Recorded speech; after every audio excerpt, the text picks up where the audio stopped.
قصی کے بیٹے عبد مناف جو نبی صلی اللہ علیہ وسلم کے دادا کے دادا ہیں،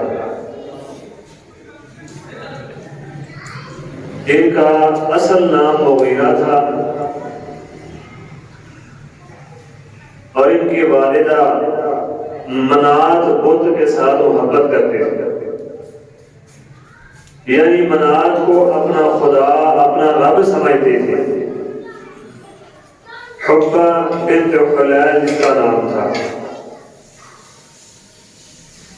تو اپنے بت کے نام پر ہی اس کا نام عبد منات رکھ دیا۔ لیکن قصی نے کہا کہ عبد منات تو پہلے ہی کنانہ کے بیٹے کا نام ہے، تو انہوں نے عبد مناف سے ہٹا کر عبد مناف رکھ دیا۔ اصل نام ان کا مغیرہ تھا، لیکن کہا انہیں عبد مناف جاتا تھا۔ ان کے متعلق یہی مختصر سی جو ہے وہ معلومات حاصل ہیں۔ آگے عبد مناف کے متعدد بیٹے تھے، لیکن نبی صلی اللہ علیہ وسلم کے جو پردادا تھے ان کا نام تھا ہاشم۔ ہاشم کا اصل نام تو عمر تھا اور کنیت ابو نوالا تھی، لیکن ہاشم لقب سے ہی یہ معروف ہے، جس کی اصل وجہ یہ بیان کی جاتی ہے، مورخین نے ذکر کی ہے کہ یہ بہت بڑے تاجر تھے۔ ایک مرتبہ ملک شام کا سفر طے کیا انہوں نے تجارت کے غرض سے، تو وہی انہیں پتہ چلا کہ مکے میں قحط پڑ گیا، تو واپسی پر یہ آٹا اور روٹیاں خرید رہے۔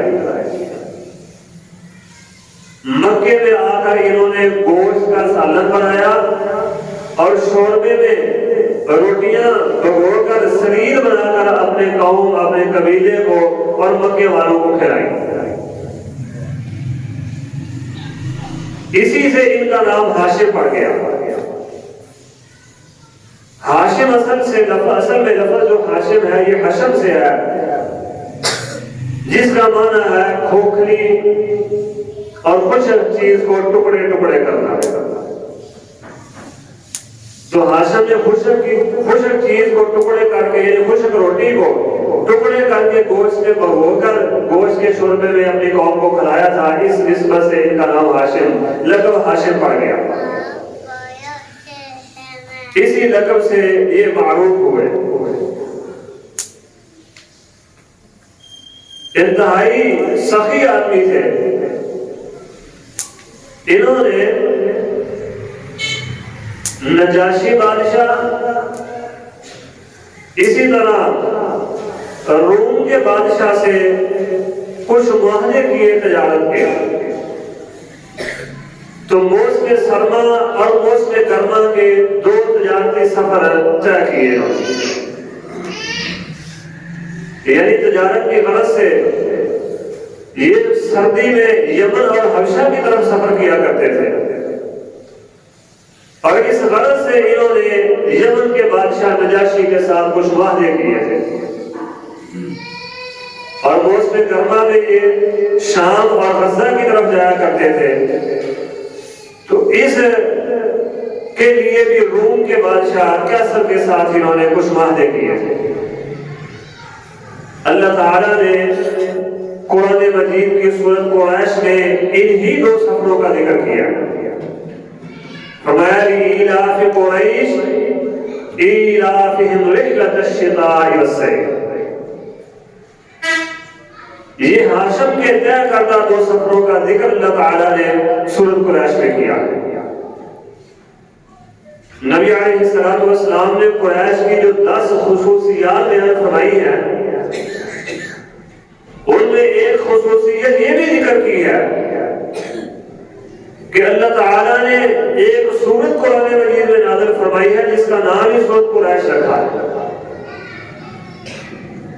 اور اس سورت میں قریش کے علاوہ کسی اور کو اللہ نے شریک نہیں کیا، یعنی صرف اللہ تعالیٰ نے قریش کا ہی اس سورت میں ذکر کیا۔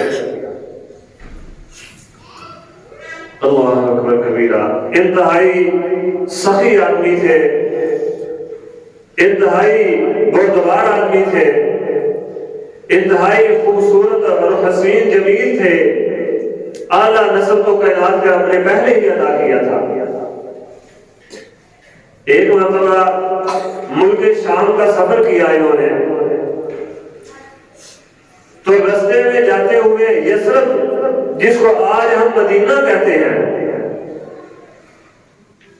نبی صلی اللہ علیہ وسلم کی تشریف آوری سے پہلے، ہجرت سے پہلے مدینہ کو یثرب کہا جاتا تھا۔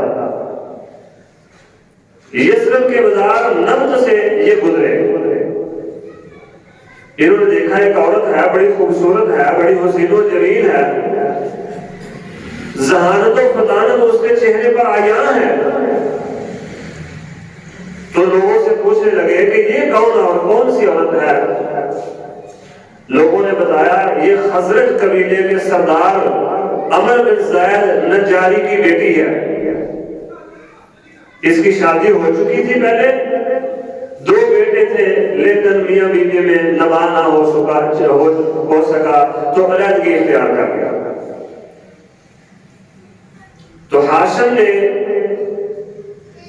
ان کے باپ سے بات کی، ان کا نام سلمہ تھا، ہاشم نے عمر بن زید نجاری سے بات کی، رشتے کی، تو عمر نے ہاشم کے اعلیٰ نسب کی وجہ سے رشتہ قبول کر لیا۔ اب سلمہ کی شادی ہاشم سے ہو گئی جو نبی صلی اللہ علیہ وسلم کے پردادا ہیں، اور ساتھ یہ بات بھی لوگوں نے بتائی کہ سردار کی بیٹی ہونے کی وجہ سے اس کے قبیلے والے یہ شرط عائد کرتے ہیں کہ یہ عورت یعنی سلمہ جب چاہے اپنا نکاح ختم کر سکتی ہے۔ نکاح میں یہ بات بھی ہماری طرف سے شرط ہے، ہاشم نے قبول کر لی یہ شرط بھی۔ جب نکاح ہوا تو ہاشم کے ساتھ جو قافلے والے تھے 40 کے قریب لوگ تھے، ان کی اور اہل مدینہ کی خزرج والوں نے اچھی خاصی دعوت کی۔ کچھ دن لوگ وہاں ٹھہرے، قبیلے والے، قافلے والے، اور پھر اپنے سفر کی طرف چلے گئے، اپنی منزل کی طرف۔ وقت گزرتا گیا، اللہ تعالیٰ نے ہاشم کو اپنی اس بیوی سلمہ سے ایک بیٹا عطا فرمایا۔ یہ بیٹا جب پیدا ہوا تو اس کے سر کے بال سفید تھے، سر کے بالوں کی سفیدی کی وجہ سے ماں سلمہ نے اس کا نام شیبۃ الحمد رکھ دیا۔ وقت گزرا، ہاشم نے ایک دن اپنے قبیلے کے لوگوں کو اکٹھا کیا۔ قریش کے اعلیٰ خاندان والے تھے، ان میں سے جب کسی کا مال سب تباہ ہو جاتا، فقیر بن جاتا، کچھ بھی پاس نہ رہتا، تو جنگل بیابان میں جا کر اپنا خیمہ لگا لیتا تاکہ لوگوں کو اس کی محتاجی کا علم نہ ہو سکے۔ جب ہاشم کو علم ہوا کہ میری قوم کے لوگ اس طرح کرتے ہیں، تو انہوں نے دوسرے لوگوں کو جمع کر کے کہا، لوگوں تمہیں اللہ تعالیٰ نے اعلیٰ حسب و نسب والا بنایا ہے، دوسرے قوموں اور قبیلوں پر اللہ تعالیٰ نے تمہیں فوقیت عطا کی ہے، لیکن حالت یہ ہے کہ ہمارے قبیلے کے کچھ لوگ جو ہمارے اپنے ہیں وہ سے جنگل بیابانوں میں رہتے ہیں، تو کیا یہ ہمارے لیے آگ کا سبب نہیں، ذلت و رسوائی اور شرمندگی ندامت کا سبب نہیں ہے؟ لوگوں نے کہا ہاشم پھر اس کا کیا کرنا چاہیے، اس کا حل بتاؤ کوئی۔ ہاشم نبی صلی اللہ علیہ وسلم کے پردادا نے کہا اس کا حل یہ ہے کہ ہم ان لوگوں کو اپنے اہل و عیال کا حصہ بنا لیتے ہیں، اپنے مال اور تجارت میں ان کو شریک کر لیتے ہیں، اس طرح ان کی فقیری، ان کی محتاجی ختم ہو جائے گی۔ قوم اور قبیلے نے ہاشم کی اس بات پر لبیک کہا، دل سے ان کی اس بات کو تسلیم کیا۔ پھر جنگلوں بیابانوں سے قریش کے وہ لوگ جو فقیر ہو چکے تھے، جن کا مال اسباب تباہ ہو چکا تھا، ان کو لا کر مکے میں بسایا گیا۔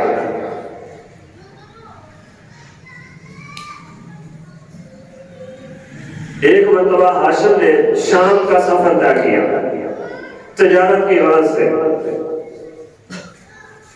اس سفر میں ان کی بیوی سلمہ بھی یثرب تک یعنی مدینے تک ان کی شریک سفر تھی۔ مدینے سے آگے ہاشم نے اکیلے سفر اپنے قافلے کے ساتھ طے کیا۔ ان کا بیٹا شیبۃ الحمد اور بیوی سلمہ مدینے میں ٹھہر گئے۔ جب یہ قافلہ یثرب پہنچا تو ہاشم بیمار پڑ گئے۔ زندگی نے وفا نہ کی، کائنات کے رب کی طرف سے ہاشم کو بلاوا آ گیا اور ہاشم غزہ میں ہی فوت ہو گئے۔ ساتھیوں نے، قافلے والوں نے ہاشم کو وہیں دفن کر دیا اور ان کا جو مال اسباب بچ گیا تھا تجارت کا، وہ لے کر واپس آ گئے۔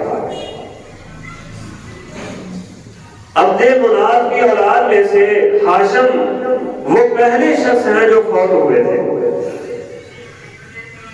یعنی عبد مناف کے بیٹے اور بیٹیوں میں سے سب سے پہلے یہ ہاشم ہی فوت ہوئے تھے۔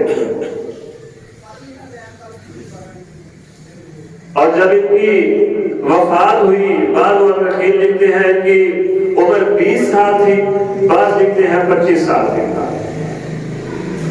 یعنی اتنی چھوٹی عمر میں ایسے کارنامے سر انجام دیے کہ کوئی سوچ بھی نہیں سکتا۔ تھوڑی سی عمر، ابھی جوانی کی دہلیز پر قدم رکھا ہے، لیکن کائنات کے رب کا بلاوا آ گیا اور ہاشم نے لبیک کہہ دیا۔ اب شیبۃ الحمد اپنی والدہ کے ساتھ، سلمہ کے ساتھ مدینے میں رہنے لگے، باپ تو فوت ہو گیا تھا۔ وقت گزرا تو کسی نے آ کر مدینے میں، مکے میں مطلب کو کہا جو ہاشم کے بھائی تھے، کہا تمہارا بھتیجا اعلیٰ حسب و نسب والا ہے، انتہائی خوبصورت ہے، حسین و جمیل ہے، حسن کا حسن امتیاز ہے، اور میں نے شیبۃ الحمد کو بچوں کے ساتھ تیر اندازی کرتے دیکھا ہے۔ ایک سردار کے جو گن ہوتے ہیں، جو اوصاف ہوتے ہیں، میں نے وہ شیبۃ الحمد میں سارے دیکھے ہیں۔ جب مطلب کو پتا چلا، ہاشم کے بھائی کو، کہ میرے بھتیجے کے اتنے اچھے اوصاف ہیں اور وہ غیر قبیلے میں، غیر برادری میں رہ رہا ہے، انہوں نے فوراً سوانح سفر تیار کیا اور مدینے یعنی یثرب پہنچ گئے۔ یہ جو شیبۃ الحمد ہے، یہ نبی صلی اللہ علیہ وسلم کے دادا جان ہیں۔ جب مدینے آئے تو اپنی بھابھی سلمہ سے ملے، کہا بھابھی جان یہ میرا بیٹا ہے، میرا بھتیجا ہے، میں اس کو ساتھ لے جانا چاہتا ہوں۔ تو ماں سلمہ نے کہا میں اپنے بیٹے کو نہیں بھیجوں گی،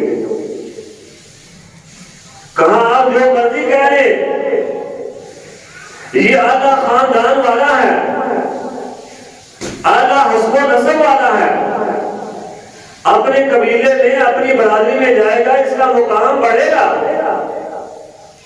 یہاں یہ غیر برادری میں غیر قبیلے میں رہتا ہے، میں اپنے بھتیجے کو لے کر ہی جاؤں گا۔ جب سلمہ نے دیکھا کہ یہ بات نہیں آئیں گے تو انہوں نے کہا پھر 3 دن مجھے دے دو، میں اپنے بیٹے کو 3 دن اپنے پاس رکھنا چاہتی ہوں۔ ہاشم نے قبول کر لیا۔ 3 دن بعد ہاشم شیبۃ الحمد کو لے کر مکے کا سفر اختیار کرتے ہیں۔ جب مکے پہنچے تو سب بال و رحیم نے لکھا ہے کہ سفر کی وجہ سے شیبۃ الحمد کے کپڑے گندے ہو چکے، چونکہ سفر لمبا تھا۔ آج کا دور تو نہیں تھا کہ گاڑی میں بیٹھو گھنٹے بعد مکے سے مدینے پہنچ جاؤ، یہ جہاز میں بیٹھو تو کچھ وقت میں پہنچ جاؤ، کئی دن گزر جاتے تھے سفر میں۔ لوگوں نے پوچھا اب مطلب سے کہ یہ کون ہے بچہ؟ کہنے لگے کہ یہ میرا غلام ہے۔ ہاشم اپنے بھتیجے کی طرف اشارہ کر کے کہنے لگے یہ میرا غلام ہے۔ ھذا عبدی، یہ میرا غلام ہے۔ تو یہی سے ان کا نام یعنی شیبۃ الحمد کا نام عبد المطلب پڑ گیا، یہی مطلب کا غلام۔ اور لوگوں نے شیبۃ الحمد کے نام سے ناواقف ہو گئے۔ اب جس کو بھی بتاؤ کہ نبی صلی اللہ علیہ وسلم کے دادا کا نام شیبۃ الحمد ہے، کسی کو نہیں پتا چلے گا، لیکن عبد المطلب بتاؤ ہر کوئی جانتا ہے۔ اصل میں عبد المطلب نام نہیں تھا ان کا، صحیح نام تو ان کا شیبۃ الحمد تھا، لیکن چونکہ کپڑے گندے تھے تو مطلب نے کہا لوگ کیا کہیں گے کہ چاچے کا لباس اتنا خوبصورت ہے، اتنا اچھا ہے، اور بھتیجے کا لباس کیسا ہے؟ تو اس عار سے بچنے کے لیے فی الوقت انہوں نے کہہ دیا ھذا عبدی، یہ میرا غلام ہے۔ تو لوگوں نے بھی کہنا شروع کر دیا عبد المطلب۔ مطلب گھر لے کر گئے بھتیجے کو، بہترین لباس تیار کروایا، نہلا دلا کر اچھا خوبصورت لباس پہنا کر انہیں شیبۃ الحمد کو قریش کی مجلس میں لے کر آئے۔ پھر بتایا کہ لوگوں یہ میرا غلام نہیں، یہ میرا بھتیجا ہے، یہ ہاشم کا بیٹا ہے، شیبۃ الحمد بن ہاشم ہے یہ۔ لیکن لوگوں نے پھر بھی وہی کہا عبد المطلب۔ اللہ تعالیٰ نے بڑے ہی ان کو اوصاف سے، اعلیٰ اوصاف سے نوازا تھا۔ مورخین لکھتے ہیں ان کی کنیت ابو حارث اور ابو البطحاء تھی، شیبۃ الحمد یعنی عبد المطلب کے۔ یہ ان کے عبد المطلب کہے جانے کی وجہ تسمیہ۔ عرب میں بالوں کو خضاب بھی سب سے پہلے عبد المطلب نے ہی لگایا تھا۔ میں پہلے ذکر کر چکا ہوں کہ جب یہ عبد المطلب پیدا ہوئے تو ان کے سر کے بال کچھ سفید تھے، تو بالوں کی اس سفیدی کی وجہ سے ماں نے نام شیبۃ الحمد رکھا تھا۔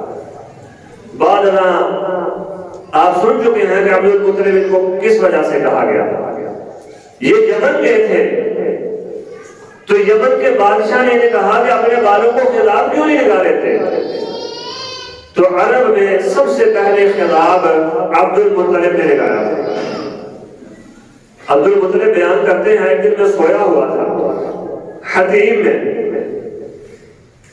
تو خواب میں ایک شخص میرے پاس آیا، اس نے آ کر مجھے کہا احفر برہ تھا، عبد المطلب برہ کی کھدائی کرو۔ میں نے کہا وما برہ، تو یہ برہ کیا ہے؟ جب میں نے یہ سوال کیا تو وہ شخص چلا گیا۔ اگلا دن ہوگا تو پھر وہ شخص آیا، اس نے کہا احفل مظنونہ تھا، عبد المطلب مظنونہ کی کھدائی کرو۔ میں نے پوچھا وما المظنونہ، تو یہ مظنونہ کیا ہے؟ جب سوال پوچھا تو وہ پھر چلا گیا۔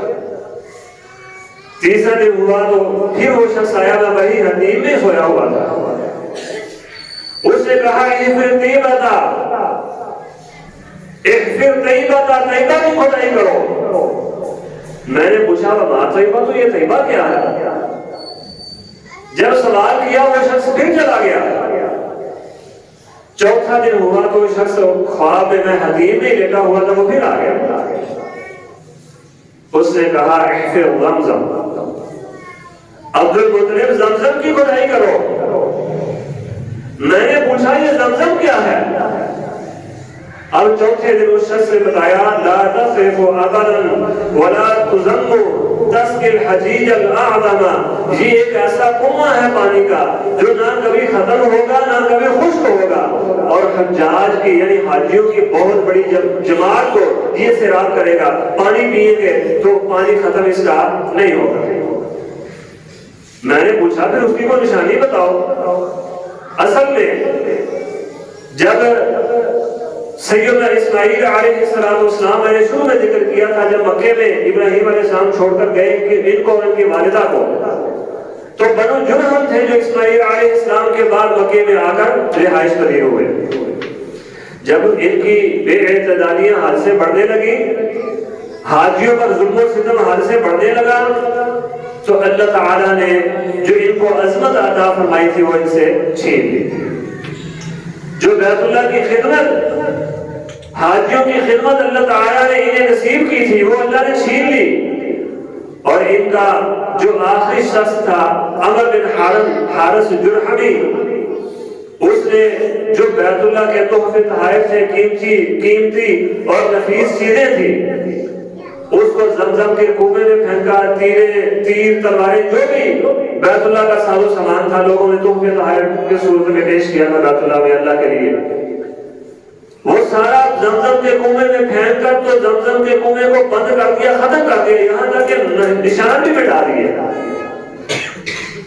اور یہ کر کے وہ عمر بن حارث جرحمی یمن بھاگ گیا۔ وقت کے ساتھ ساتھ لوگ بیت اللہ کے نشان سے، محل وقوع سے بھی غافل ہو چکے تھے۔ میں نے ایک دن ذکر کیا تھا کہ نبی صلی اللہ علیہ وسلم کے آباء و اجداد میں سے کچھ نے عرفہ میں اور کچھ نے مکہ میں کنویں کھودے تھے، جیسا کہ قصی نے مکے میں کنواں کھودا تھا۔ تو اس کا سبب یہ تھا کہ زمزم کا کنواں یہ عمر بن حارث جرحمی مٹا کر چلا گیا تھا، اب لوگوں کو پتہ ہی نہیں ہے زمزم کا کنواں کہاں ہے۔ تو خواب میں اس شخص نے کہا کہ یہ کنواں وہاں ہے جہاں چیونٹیوں کی بل ہوگی اور خون اور گوبر کے درمیان میں ہوگا، سفید پروں والا سفید پروں والا کوا وہاں ڈھونکے مارے گا۔ اب جب اٹھے تو قریش کو عبد المطلب نے شیبۃ الحمد نے جمع کر لیا، کہا قریش کے لوگوں آج 4 دن ہو گئے ہیں مجھے یہ خواب آ رہی ہے اور میں چاہتا ہوں اس خواب کو پورا کروں، لیکن تمہارے ساتھ مل کے کروں۔ قریش کے لوگوں نے عبد المطلب کا یعنی شیبۃ الحمد کا ساتھ دینے سے انکار کر دیا، کہا بھئی ہم تو اتنے فارغ نہیں ہیں کہ تمہاری خوابوں کے پیچھے چلتے رہے۔ شیبۃ الحمد عبد المطلب نے اپنے بڑے بیٹے حارث کو ساتھ لیا اور اصحاب و نائلہ کے درمیان میں وہ جگہ تھی جو خون اور گوبر بتائی گئی تھی، یہ اصل میں اصحاب و نائلہ کے درمیان وہ جگہ تھی جہاں مشرکین مکہ اپنے جانوروں کو ذبح کیا کرتے تھے، اور وہاں چیونٹیوں کی ایک بل بھی تھی۔ خواب میں عبد المطلب نے دیکھا کہ یہاں پر ایک سفید پروں والا کوا ڈھونگے بھی مار رہا ہے، تو وہاں کی کھدائی شروع کر دی۔ ہاشم کھدائی کرتے تھے اور ان کے بیٹے حارث مٹی اٹھا کر الگ دوسری جگہ پر پھینکتے تھے۔ یہ کام 3 دن تک جاری رہا۔ تیسرے دن جب کنویں کے کچھ آثار نظر آئے تو عبد المطلب نے ہاشم نے نعرہ بلند کیا ھذا طبی اسماعیل، یہ ہے لوگوں اسماعیل کا کنواں۔ جب قریش کو پتا چل گیا کہ عبد المطلب کی خواب سچی ہو گئی ہے، اسے کنواں مل گیا جو وہ کہتا تھا وہ سچ ہو گیا، تو باغے باغے آئے اور کہنے لگے ہمیں بھی اس میں شریک کرو۔ نبی صلی اللہ علیہ وسلم کے دادا نے فرمایا بھائی جب میں نے تمہیں کہا تھا میرا ساتھ دو تب تم نے انکار کر دیا تھا، اب میں اس میں شریک نہیں کروں گا تمہیں، یہ میرے اکیلے کا حق ہے، میں جو چاہوں اس میں تصرف کروں۔ انہوں نے بھی اصرار کیا کہ یہ تو ہمارے باپ کا کنواں ہے، اب باپ اسماعیل تو سب کے تھے، اولاد تو اسماعیل علیہ السلام کی تھی، کہنے لگے ہمارے باپ کا کنواں ہے، ہم حصہ لے کر ہی چھوڑیں گے اپنا۔ اب جب مطلب نے بھی کہا اگر تم لے کر چھوڑو گے تو میں بھی نہیں لوں گا۔ بات اس پر پہنچی کہ بنو سعد حزین کی ایک کاہنہ عورت ہے، اس کے پاس جاتے ہیں، فیصلہ کرواتے ہیں، جو فیصلہ کریں گے ہم مان لیں گے۔ اب یہ کاہنہ عورت شام کی سرحد پر رہتی تھی۔ ہاشم کے بیٹے عبد المطلب شیبۃ الحمد قریش کے کچھ لوگوں کو ساتھ لے کر اس کاہنہ کے پاس جا رہے ہیں۔ جب حجاز اور شام کے درمیان میں پہنچے تو ان کا پانی جو پینے کا تھا وہ ختم ہو گیا۔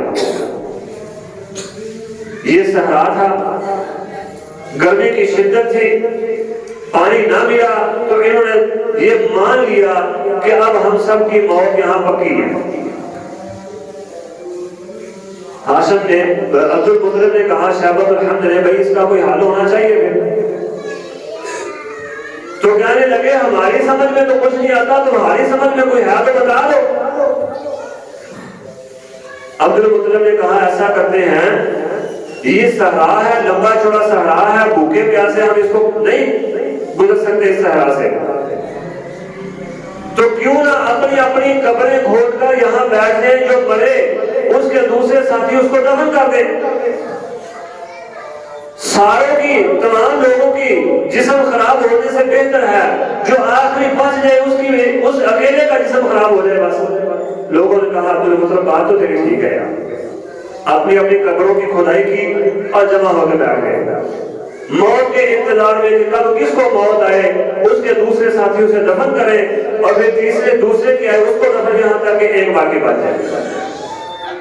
بیٹھے ہوئے تھے شیبۃ الحمد عبد المطلب، نبی صلی اللہ علیہ وسلم کے دادا نے کہا کہ یہاں بیٹھ کر موت کا انتظار کرنے سے بہتر ہے کہ پانی کی تلاش کر لیں، ممکن ہے اللہ تعالیٰ ہمیں پانی عطا کر دے۔ اب کہنے لگے بات تو تیری یہ بھی ٹھیک ہے، تو کیوں نہ ہم پانی کی تلاش میں نکلے۔ اپنی اپنی قبر سے اٹھ کر جو اپنے ہی ہاتھ سے کھودی ہوئی تھی پانی کی تلاش میں نکلے۔ جب اپنے اپنے اونٹ جو سواری کے اونٹ سے اٹھائے تو عبد المطلب کے اونٹ کے پاؤں کے نیچے سے اللہ تعالیٰ نے پانی کا کنواں جاری کر دیا۔ اللہ اکبر، ذالک فضل اللہ یؤتیہ من یشاء، یہ اللہ کا فضل ہے جسے اللہ تعالیٰ عطا فرما دے۔ سب نے پانی پیا، جانوروں کو بھی پلایا، اپنے جو مشکیزیں تھے وہ بھی کر لیے، اور دوسرے لوگ کہنے لگے عبد المطلب اللہ تعالیٰ نے ہمارے اور تمہارے درمیان فیصلہ کر دیا، اب زمزم کا کنواں تمہارا ہی ہے، ہم اپنا حق نہیں مانگیں گے۔ وہاں بھی اللہ نے پانی تمہیں عطا کیا، یہاں بھی اللہ نے پانی تمہیں عطا کیا، تو یہ فیصلہ ہو گیا۔ اب ہم کاہنہ کے پاس نہیں جائیں گے، واپس مکے جائیں گے۔ تو نبی صلی اللہ علیہ وسلم کے دادا شیبۃ الحمد عبد المطلب کے ساتھ مکے واپس آ گئے۔ جب عبد المطلب کنواں کھود رہے تھے تو کنویں سے 2 سونے کے ہڑ نکلے، کچھ تلواریں اور کچھ زریں بھی نکلی۔ جب یہ نکلے تو قریش پھر آ گئے، کہنے لگے عبد المطلب اس میں تو ہم حصہ لیں گے۔ عبد المطلب نے کہا بھائی حصہ میں پھر نہیں دوں گا تمہیں، کیونکہ جب میں نے کہا نا میرا ساتھ کو کنواں کی کھدائی میں تو تم نے جواب دیا تھا، اب تم حصہ لینے آئے تو حصہ نہیں دوں گا۔ ایسا کرتے ہیں فال نکال لیتے ہیں، جس چیز کی جس کے نام فال نکلے وہ چیز اس کی، باقی دوسرا محروم رہے گا۔ انہوں نے کہا ٹھیک ایسے کر لیتے ہیں۔ عبد المطلب نے 2 زرد رنگ کے تیر بیت اللہ کے نام کے، 2 سیاہ رنگ کے تیر اپنے نام کے، دو سفید رنگ کے تیر قریش کے نام کے ڈالے اور حبل بت کے پاس آ گئے. جو حبل بت کا مجاور تھا اسے کہا بھائی یہ ہمارا جو ہے نا وہ پھال نکالو. اپنا سارا معاملہ بتایا. اس نے پہلا پھال نکالا, ہرن کے نام میں وہ بیت اللہ کے 2 زیادہ تیر نکل آئے. وہ دونوں ہرن بیت اللہ کے ہو گئے. دوسرا جب دوسری مرتبہ پھال نکالا, وہ جو تلواریں اور زرہیں تھی تو وہ نکلے تھا عبد المطلب کے نام کے. قریش محروم رہ گئے. اب تلواریں اور زرہیں عبد المطلب کی ہو گئی, ہرن بیت اللہ کے ہو گئے اور قریش محروم رہ گئے. عبد المطلب نے وہ تلواریں اور زرہیں جو تھی لوہے کی وہ پگھلا کر بیت اللہ کا دروازہ بنا دیا, اور جو ہرن تھے ان کو, یعنی سونے کے ہرن, ان کو پگھلا کر اس دروازے کو مرصع کر دیا. یہ سونے کا قبر اس دروازے کے اوپر چڑھا گیا. یہ پہلا موقع تھا جب بیت اللہ کے دروازے پر سونے کا پرت جو تھی وہ چڑھائی گئی تھی, سونے سے مرصع کیا گیا تھا, بیت اللہ کے دروازے کو سونے کا بنایا گیا تھا. جب نبی صلی اللہ علیہ وسلم کے دادا عبد المطلب کنویں کی کھدائی کر رہے تھے تو قریش نے عبد المطلب کا مذاق اڑایا. کہتے ہو کہ دیکھو بوڑھے کو کوئی اور کام نہیں ہے اور خواب کی تعبیر کے پیچھے چل پڑا ہے, یہاں کہاں اس کو کنواں ملے گا, ایسے بے وقوف والی باتیں کرتا ہے. میں نے پہلے عرض کیا ذالک فضل اللہ یؤتیہ من یشاء واللہ ذو الفضل العظیم. یہ اللہ کا فضل ہے جسے اللہ تعالیٰ عطا فرما دے. عبد المطلب نے کہا لوگوں اگر میرے رب نے مجھے 10 بیٹے عطا کیے اور وہ 10 کے 10 جوان ہوئے, دشمن کا مقابلہ کرنے کے قابل ہوئے, تو میں ان 10 میں سے ایک کو بیت اللہ کے قریب اللہ کے لیے ذبح کر دوں گا. اللہ اکبر. یہ نظر مان لی عبد المطلب نے. اللہ تعالیٰ نے پھر 10 بیٹے عطا کیے, وہ جوان ہوئے. اس کے آگے کیا ہوا اللہ تعالیٰ نے توفیق عطا فرمائی. تو انشاءاللہ آئندہ جمعے اللہ ہم سب کو سمجھنے کی اور عمل کی نبی صلی اللہ علیہ وسلم کے خاندان, آپ کے اہل بیت کے اہل ایمان کے ساتھ محبت کی توفیق عطا فرمائے. اقول قولی ھذا واستغفر اللہ لی ولکم ولسائر المسلمین واستغفروہ انہ هو الغفور الرحیم.